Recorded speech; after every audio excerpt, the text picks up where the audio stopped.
and welcome to Unleash Monday, where we talk about the brain, especially the gifted brain, and how does it affect our thinking and experience of the world differently. There are a lot of stereotypes and stigma around giftedness, and I'm here to challenge those. I'm here to raise awareness and to have a conversation around this topic of what does it mean to be a gifted adult. Common experience among gifted folks is that they feel out of place. They don't quite fit in. They are too sensitive, too intense, too emotional, too overexcitable, and too deep thinkers about the world and about themselves. So if you have been called too much about anything, then this show is for you. My name is Nadia. I'm too loud, too colorful, too bubbly, too bossy, and I love to talk too much. So welcome to my world, and I'm so happy you are here. Hello and welcome. I hope you're having a wonderful day and you're looking forward to this amazing conversation, which I will be sharing with you. Today, we have Ilana Grostern on the show, and she is a Montreal-based self-attunement and somatic coach. And she will talk about how she discovered her giftedness and what inspired her to shift her career to work in the space of gifted adults. She also will share what to expect and how a session with her will actually look like. But without further ado, I don't want to say much more because she's going to share everything with us today. So I hope you enjoy this conversation. Here is Ilana. Hi, Ilana. Welcome. Thank you so much, Nadia. I'm so happy to be here. I'm so excited to have you. We met at the Intergifted course and so excited to learn more about what you do and what you offer, and especially also about your background and your story. Thank you for having me here. For the record, I knew about you and I knew about your podcast before we met in Intergifted, so that wasn't the first connection. You'd been showing up. You'd come onto my radar beforehand. Thank you for saying that. And I'm really excited that when I asked you if you want to come, that you were so excited and were like happy to share your story. So do we want to start and jump right in your own giftedness discovery and story? Because every gifted person or every person working in this gifted field has a personal story.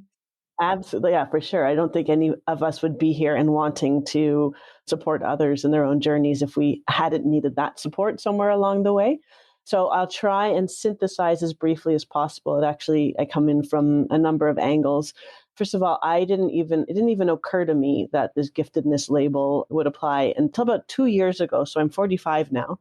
I was 43 and on the dating scene, and I was on a dating app, which I loved using the dating apps because I could scan people for intellectual compatibility just by reading what they wrote. That was the first thing I'd do, is I would default to the text and see if it then cohered with the face that I was seeing in front of me. I didn't even realize I was doing this.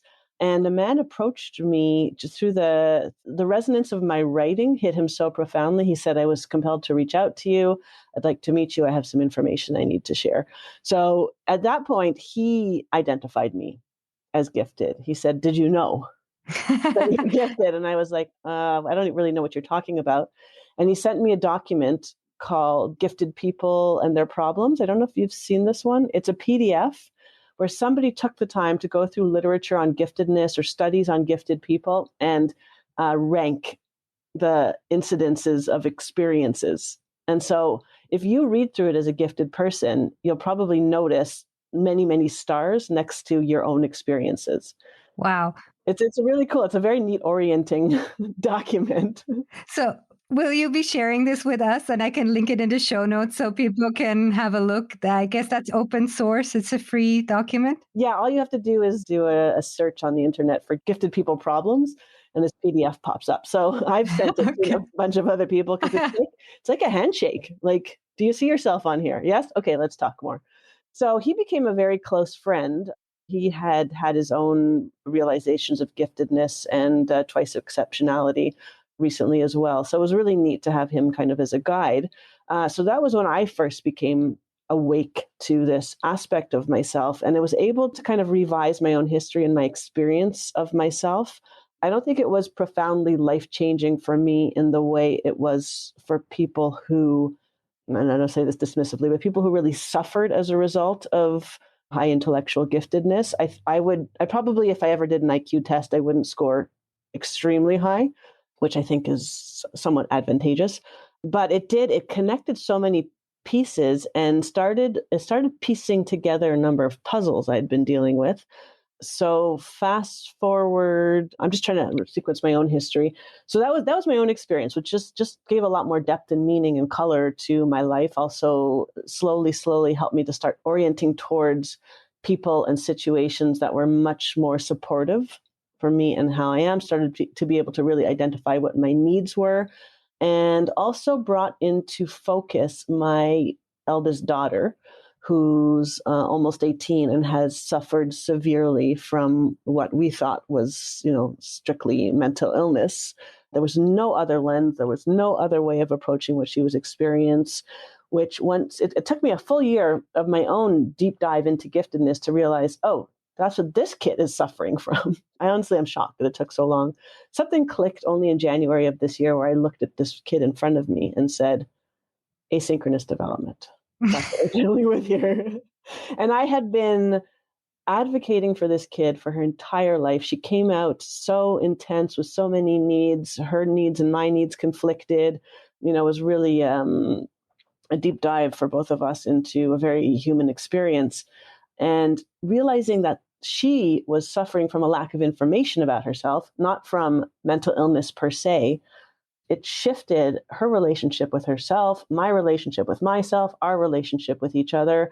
And she went and had a formal assessment, not an IQ test. No, she did have, it was part of it. It was a very broad diagnostic test that showed her as like very gifted, like 99th percentile kind of thing, but with major developmental issues that reflected exactly what we'd been experiencing of her. So it was like massive relief to figure out the pieces of the puzzle for her. Less so for me. For me, it was more interesting rather than healing. It gave me a direction. It gave me an orientation. It allowed me to be much more precise about where my focus was. And in her case, it's allowing us to take into account what her needs are, explains really why she's done so poorly with peers her entire life, why she gets so much recognition and validation from adults. So we could lean into her strengths, where her strengths are, and then be gentle and compassionate with the relative weaknesses. For me, it's not just my story, it's my child's story as well. And around not too long after I discovered my own giftedness, I decided to go back to school and get a formal coach training at a reputable university here. And through that path, I learned so much about myself because of this giftedness angle. Made me realize I actually want to work with the likes of me and the likes of my child and help people connect this dot within themselves. So those are the two kind of active angles. And the third angle that was so pivotal for me was actually through Intergifted doing their assessment. Did you have an assessment done with them? Yeah, you did in the end. I remember listening to your story. I think you hadn't had it where I kind of left off.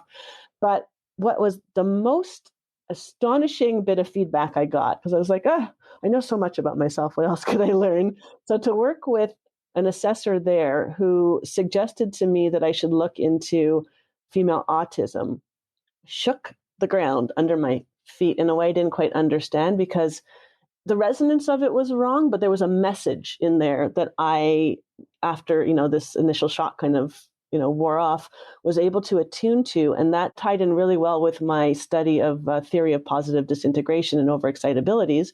Intergifted uses over-excitability slightly different from the way that Dabrowski and his theory of positive disintegration used them. I realized I had, on top of my intellectual overexcitability, I have a very strong sensorial overexcitability that actually is probably as strong as my intellectual overexcitability.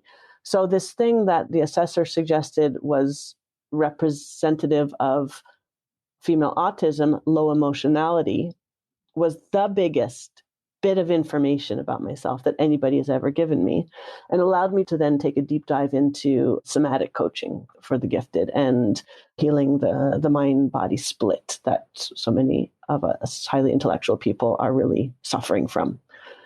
So that's my story in a nutshell. Synthesized. I hope it all made sense. These three elements that are like so critical make so much sense to me, but you can reflect back to me where the gaps are. Now, I just have a few questions on all the 3 points. So the first would be you being at the time 43 years old, and this man out of the blue comes and pinpoints it to you and mirrors it back to you. And he's just somebody that was also just on his own journey, or was he a professional in this field? No, he was somebody who had all this new information about himself and was looking for his own mirroring spaces. And he happened to be, at the time, it was one of the most resonant connections I'd ever experienced, like somebody who actually existed in the world through the same channels that I did.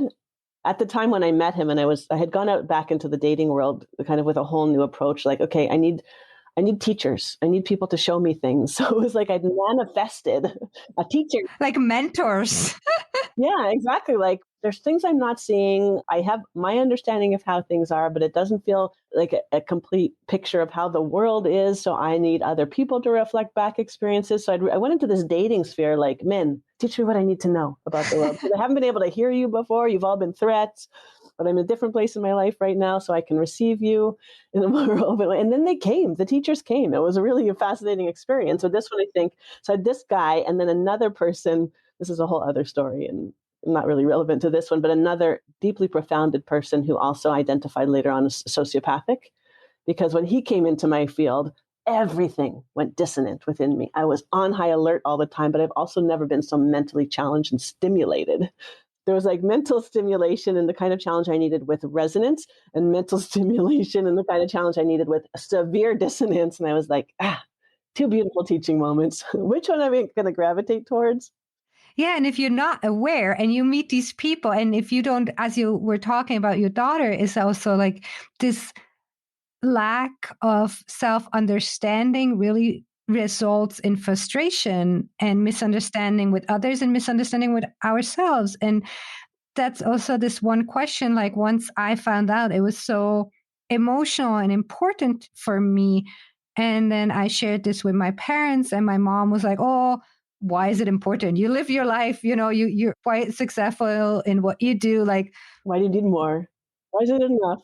Yeah, or like, why is it important? And it is so important. It is so important because it helps us form relationship with ourselves, with others, and understanding. And what I found so beautiful, as you said, like once, you have the aha moment, you were able to get the support, you were able to get, but then again, it's like, the resources are there, but unless you look for it, right, nobody's going to offer it to you. Nobody, as you said, the first point, if you have pain points or stumbling blocks in your life, everything is like the DSM-5, right? It points to mental illness. It's a disease. It's pathological. Yeah. We couldn't find any information about this child. Everyone was like, well, she should be perfectly fine because she's doing so well in school. This giftedness piece is completely lacking from the mainstream. There was not one, and we saw tons of specialists. And it was me persistently and doggedly trying to find non-medical solutions for her that led me to where I am now within myself. And this is the message I want to bring to the gifted sphere more than anything else, is that there is another way about it and another way through. There's another way to frame this. I haven't studied to date, and I intend to, any like the Jungian approaches, but the shadow work. I think a lot about, we see the whole world as a photographic positive. But back in the day, when photography was a much more sensorial experience, we had to go through the negative to develop the positive. And all we do right now is we go straight into the positive and like discount the negative. But the negative is the other 50% of the information. So when I use positive and negative, I tend to approach this sphere of giftedness now as just binary data. We have 50% of the data. Where's the other 50%? And because my own experience of the world is not emotionally charged and emotionally loaded, and I'm using my senses to receive the information, I can help other people move into a much more objective, value neutral experience of themselves to figure out where the rest of the information has to come from. So that's already in the third part. Basically, you're then shifting your own focus of how you show up in this world and how you serve others by getting trained, and basically another career added to. Yeah, exactly. All the things we're already doing. Well, yeah, I've taken a big left turn. I'm closing up my business of 17 years now as we speak, and I will be focusing full time on this work. And the coaching aspect, but doing it as a career and work to earn a living is probably 25% of why I'm doing this. Because for me, I read somewhere about, and I wouldn't label myself as a profoundly gifted person at all, but profoundly gifted people, their work is extensions of how they are in the world. Like the astrophysicist who feels all quantum fields in their being, can think in all those dimensions, then therefore it's natural that they become a quantum mechanist or a physicist or something like that, because they're experiencing that. I am experiencing my work in my everyday. So I always experience this coaching work that I do as just an extension of how I am in the world. I want to bring others into my field so they can experience, even for short periods, what it's like to feel coherent in their own beings. That's where the sensorial aspect comes in. That's why I really wanted to come onto your podcast and talk about the sensorial over-excitability and other ways gifted people can experience the world other than through their intellect. So tell us a little bit about how do I need to picture this? Because for me, this is very new and also foreign.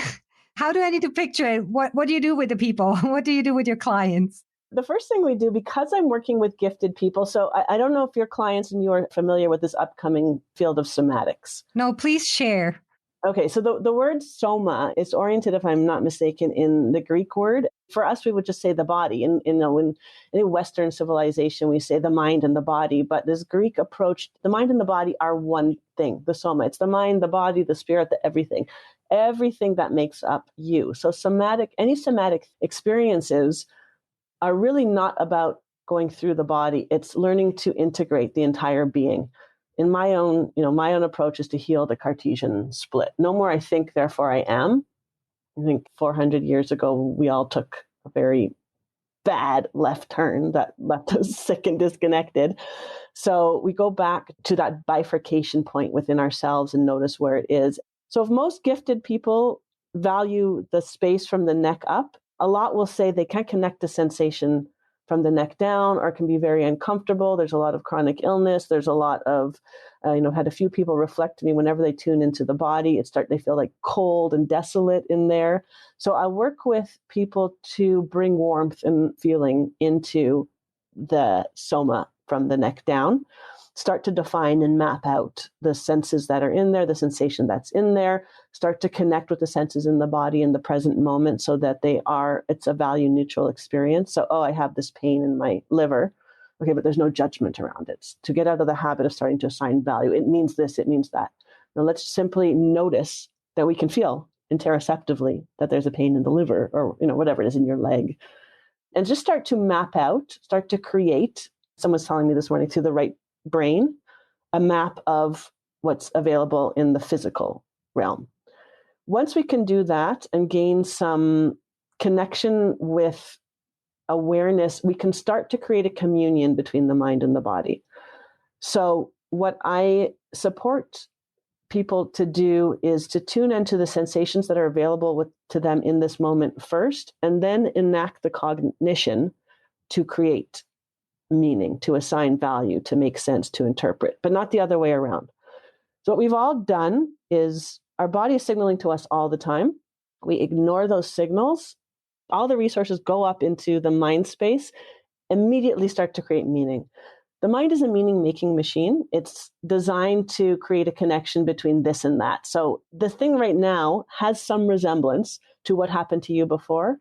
The purpose of the mind is not to evaluate that connection for truth. So right away, it'll jump to the conclusion that this is exactly the same thing that happened to me. So you go straight into your reactive pattern. But if we can help you to be present with the sensations as they arise, first, tune into that. So every time this person walks into the room, my fists clench. And notice that you're having a physical reaction because this person isn't safe, stopping there, and then telling the mind to notice if that reaction is reflective of what's actually happening in this moment. We have the space to move into response instead of going default right away. So the thing that people don't understand is that the nerve impulses from the mind to the body are myelinated, so they travel at light speed, right? So you think something and right away you're like in that kind of thing.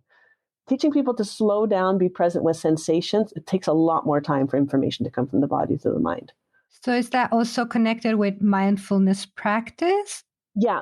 When you said we train our brains, basically we have a tingle in the body and then the mind already analyzes and gives the answer right away.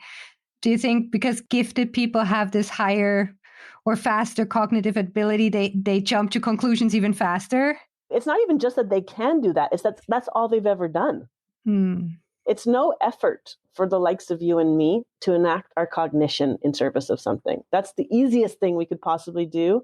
It's like if you're a musician or you've done anything that's required you to use the dominant side of your body, so right-handed. Yeah, but I wouldn't say I'm a musician. But You can play an instrument, right? yes, I can play an instrument. What do you play?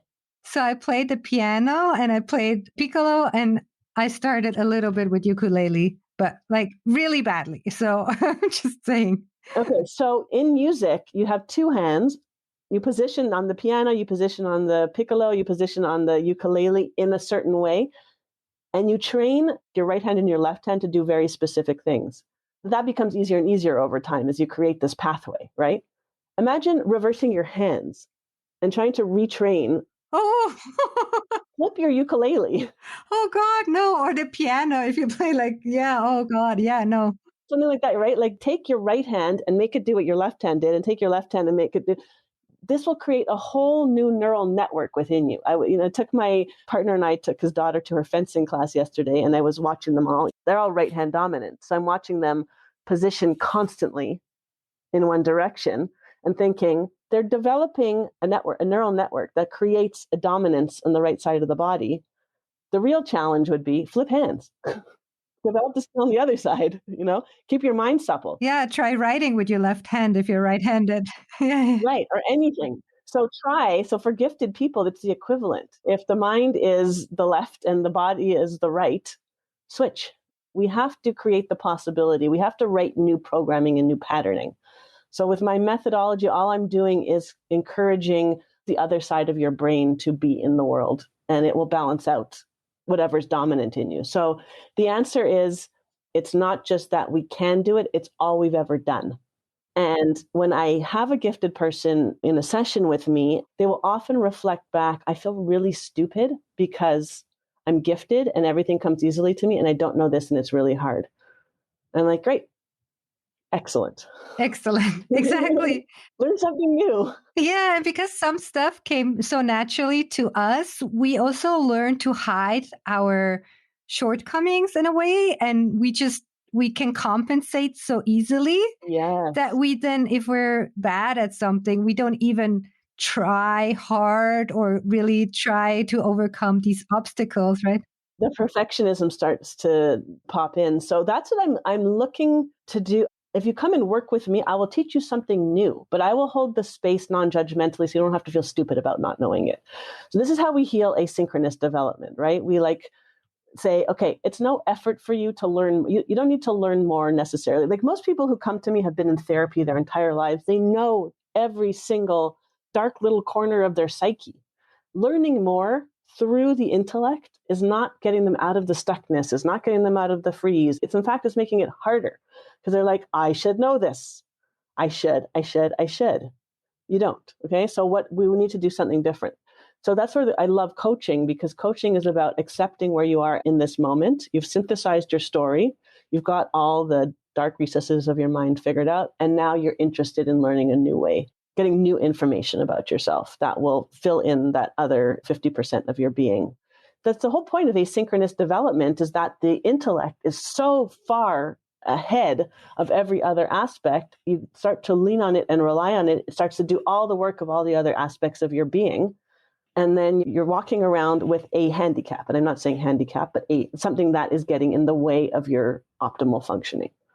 So that's what we do. We fill in the information. We bring the entire system into communion. And then you're walking around with all your pistons firing. And you're actually maximizing your potential, because your potential is not just intellectual. So what you're saying is, in one hand, quite complex, but also can be very simple. It is the simplest. I think that's part of why people feel so stupid that they can't figure it out. They're like, nobody ever told me this. I should have learned it in kindergarten. You were on a path to learning it, actually, and then you went to kindergarten, and then you were cut off. You went to school, you went into the system, you were told to sit still, override all your body impulses, only learn through the mind, be quiet, do what you're told. You were cut off at the neck the second you entered the system. So let's go back to that stage of your development. It's all the information is there. So if you have a parent listening and see, as you just say, having a kid going into school right now, and the parent can see, as you said, training, sitting still and doing all the cognitive things, is there anything you would want to share with parents? Like, how can they support their gifted children or twice exceptional children outside of the classroom? Mm-hmm. Yeah, I mean, this is a big thing for me. I actually did an interview a couple of months ago on exactly this. I would say, I know we want to help our kids, but the best way to help our kids is to become whole people within ourselves and start to understand what your kid is experiencing. There's no point in telling a 5-year-old who's miserable because they have to sit still all day. Like this, the rise in ADHD, for instance, we talk about these poor boys who get labeled with ADHD very young because they can't sit still, because they're being told to override their body impulses. I know it's not that straightforward, but this is what my angle is. The parent has to know to some extent what it feels like to be that child in that body and to be able to empathize with them, relate to it. I really strongly believe in the resonance of the morphic field. I don't know if you've heard of this quantum physics. It's like whatever I affect in me, however I shift my energy in me, anybody who's connected to me will feel it. So we do our healing first as parents. So we start with ourselves before we try to help our children. It's like putting the oxygen mask on yourself first. It's exactly that, because if you are desperately trying to teach somebody how to use, they don't have the skills to learn how to use it, and you're putting all your energy into teaching them something. That's what we do as parents. We martyr ourselves to our children's causes, and I did that with my daughter as well. It took me figuring out this gifted piece to recognize that I had to come into wholeness in myself. Once I could do that, I could be present with her, attuned to her, listen to her and hear her without being completely thrown off by her. And then I could find the help that she needed. So the system is a behemoth, right? If you put your kid into any school system without understanding how it impacted you to be part of it, because there's generational trauma as well that's being put onto our kids. So I really think people say to me, do you work with kids? Do you work with teens? I was like, no, because my own experience tells me that a good 50% of what my daughter struggles with comes from my lack of integration. That was my direct experience with her. And that's what we both felt in our entire beings when I took the lead to figure myself out and solve my own problems first. Wow, I love this because it shows again that there's a lot, maybe not a lot is over exaggerating, but currently a lot of the gifted targeted information is in gifted education and targeted for children. And we know there is a genetic component to it. So gifted children might have gifted parents. Likely. Likely. And if a child gets identified during their school time, and the parents' reactions that I heard of that could identify with were like, oh, but that was my experience at school. That's how they find out about their own giftedness, usually through their kids' assessments. Then, as you say, people start advocating or supporting their children, really focusing on their children. So I have people listening to my podcast, they have gifted children. But as you say, it's so important to start with yourself, to start understanding yourself. If you're a gifted person, if you're a twice exceptional person, understanding yourself. And that's the best way to then be able to support your children and also your own relationships with your whole surrounding. With everybody, with everyone. So someone says to me, like, do you work with kids? I can work with your kid through you. You're the one who needs the attention and the support. The kid will get it when you have the resources available within yourself to really understand what the child needs, because you've connected with that in yourself. I guess you have people reaching out to you because they want to work with you, but have you also experienced resistance from people that you can see they're gifted? I'm very selective about who I share myself with and who I share my work with, because I am a very intense person in and of myself, and I do overwhelm people quite easily. That's my my biggest problem is when people in freeze, who are in a chronic freeze state that shows up as fawning or people pleasing, that activates my overexcitability. That activates my intellectual overexcitability, and I tend to give them too much information. That's what I'm learning how to do right now, because I push people away very easily with that. So what I do is I really wait for people to come to me because something has resonated with them about what I say, and then I ask. I'll be very honest with them about how I work, but mainly I start to tune in now to what they need. Somebody who's very people pleasing by nature or by nurture, however it came up, those are the people who need this help more than anything else. I can recognize myself in other people. It's very easy to work with people who are out there, who have a strong outer critic, who are extroverted. People like me, we jive no problem because we get each other. What I'm really interested in are the people who are not like me, who are like my daughter, who are like my partner, who are like the people who are starting to show up in my life right now, who require me to step into this gentleness that I never had access to before. I think the resistance doesn't come from the idea. As you said, it's so simple. It's really hard to say that it doesn't work or it's wrong. Like it's very factual. We have a body. There's a system that it navigates the world. I can teach you how to use that. What's challenging for people is that it feels like it's a lot of work. And so people who are already in chronic survival mode, who have no more resources to go to anything other than just surviving, who have tried talk therapy, who have dysregulated nervous systems because they've been told their whole lives what to do, who have only experienced top-down and that, top-down approaches, and that has put their nervous system into dysregulation. Those are the ones who, for them, hearing this philosophy puts them into deeper dysregulation. So what I'm working on through conversations like this, I am talking to people regularly, is like, how do I approach people who have been dysregulated by this top-down approach? Because my work is foundational, bottoms up, ultimately. But I'm a loud person. I'm an intense person. I'm a gifted person. I think that's why we get along so well. Yeah, that resonates. And that's another thing you mentioned is this kind of trying to, or being very extroverted and intense. And if we don't know about ourselves, I mean, I know I was intense. I know I talked too much. Like that was the feedback I got, but it was always kind of like in a negative sense, right? It's like, you talk too much. You're too intense. Like, wait your turn to talk, sit still. And it was always like, oh, I try holding back, but it's frustrating and it's tiring. And it's like, there's something wrong with me. Why can I not sit still? Why can I not fit in? Once you know about the giftedness, the intensities, the overexcitabilities, it all makes sense. You see yourself in a more positive light and self-acceptance, self-compassion. And then it's so much easier for me, I don't know if it was for you, to just sit and observe and listen to somebody else. Mm-hmm. And observe your own experience of listening to somebody else. And then I have my voice inside and I don't have this urge to constantly make a comment or object or try to convince the other person of my views or points. I really got calmer. And I think that's what Julie Skolnick says, with understanding comes calm. I think that's so on point.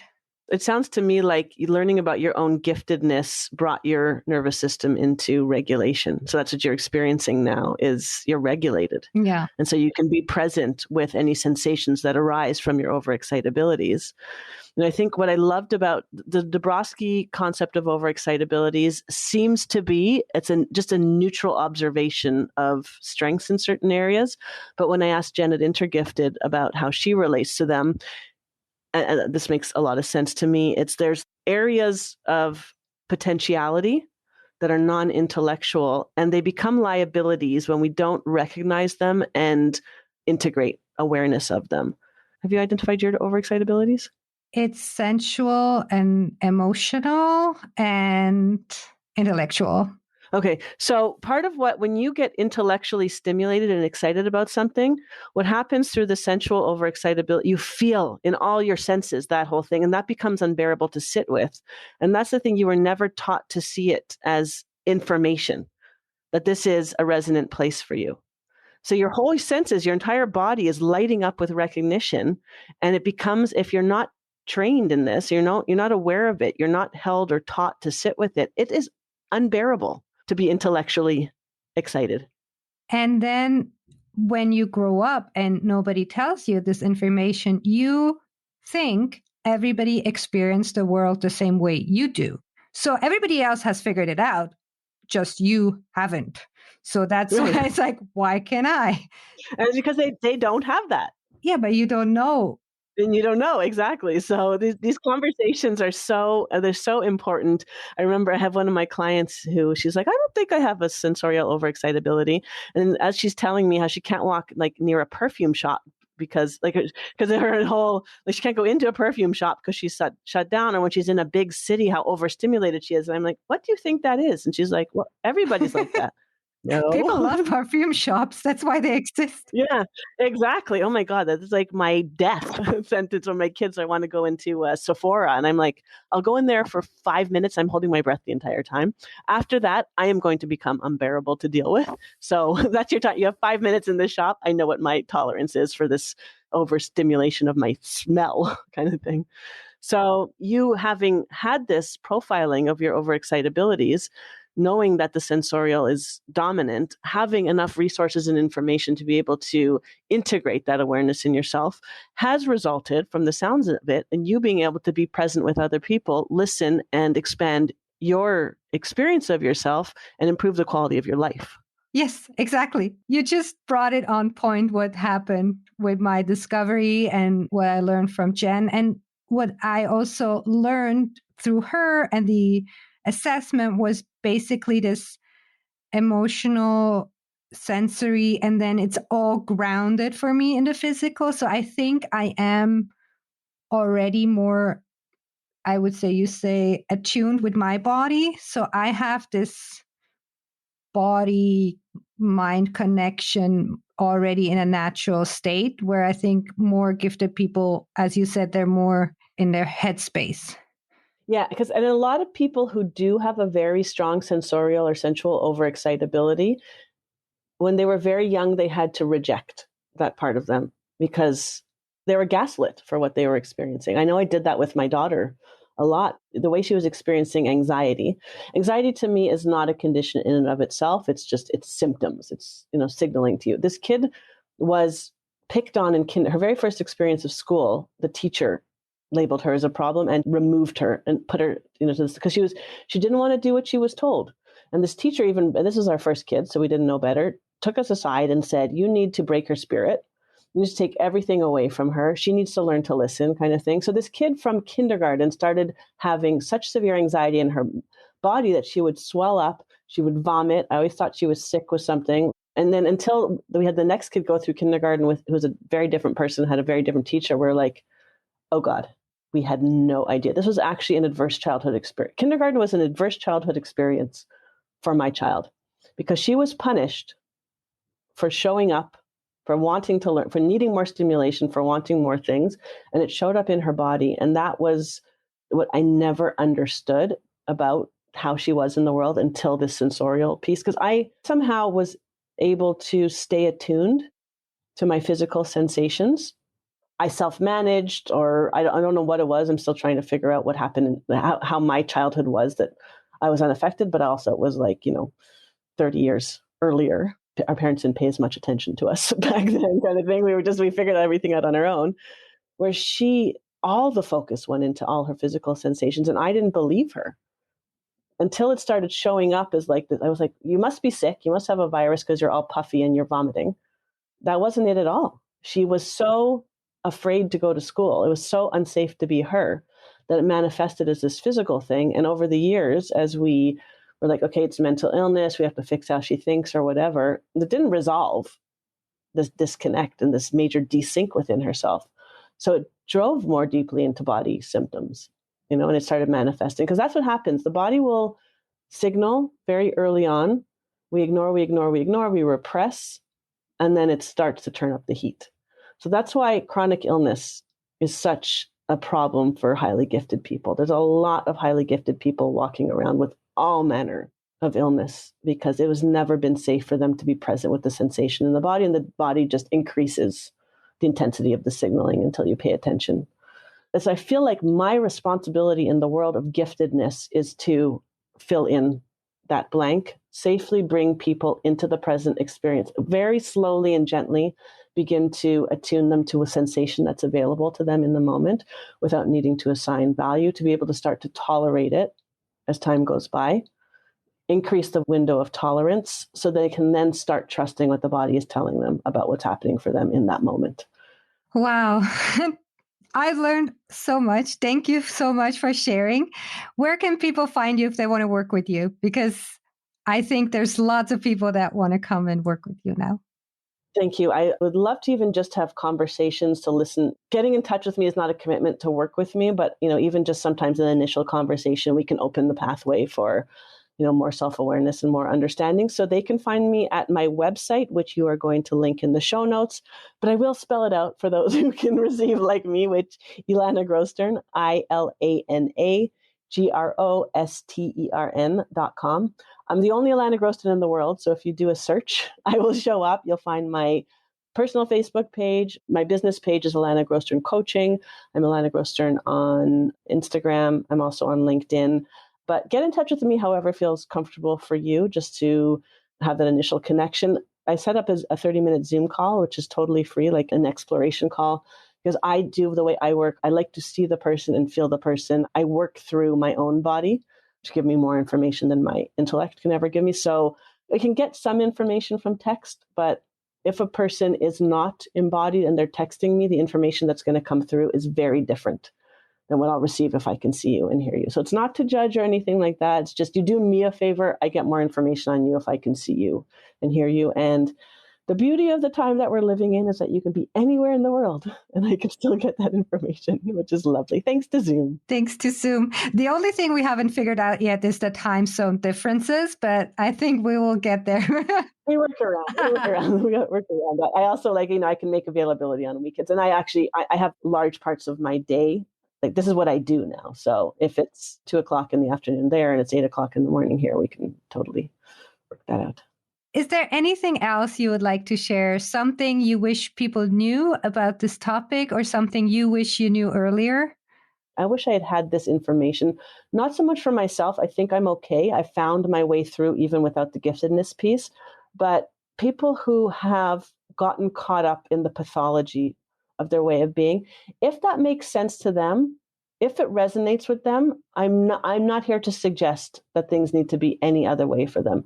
But if there is something missing, if the label doesn't entirely fit, come talk to me. Let's see if there's another way we can angle this, another approach that takes into account all aspects of your being and not just your cognition or your mental capacities.